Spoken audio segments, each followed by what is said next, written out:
Hello friends, বাবাইকে নিয়ে চলে আসলাম ওর ডাক্তারের কাছে, কারণ 2 দিন ধরে ভীষণ ঠান্ডা লেগেছে।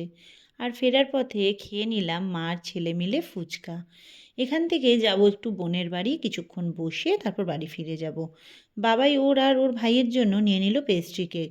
যেহেতু ডাক্তার দেখিয়ে এসেছে, সেহেতু পেটে ওষুধ না পড়াতেও অর্ধেক সুস্থ হয়ে গেছে। যেহেতু আজকে চিলড্রেন্স ডে, সেহেতু ডাক্তারবাবু শুধু বাবাইকে যে গিফট দিয়েছে তা কিন্তু নয়, তোজোর জন্য গিফট পাঠিয়ে দিয়েছে। চিলড্রেন্স ডে স্পেশাল গিফটে কিন্তু অনেক কিছু ছিল। অনেক পেন্সিল, রবার, স্কেল, একটা মুখোশ টাইপের কিছু একটা ছিল, তারপর ড্রয়িং করার জন্য, স্কেচ করার জন্য একটা ছোট্ট বই ছিল পাতলা দেখে। তারপর খেয়ে নিল আর্য আর তোজো মিলে কেক। আর ওদিকে আর্যর বড় বড় চুল হয়ে গেছে বলে সেগুলিকে বোন বেঁধে দিয়ে খুব আনন্দ, মজা, ফটো তোলা এসব চললো।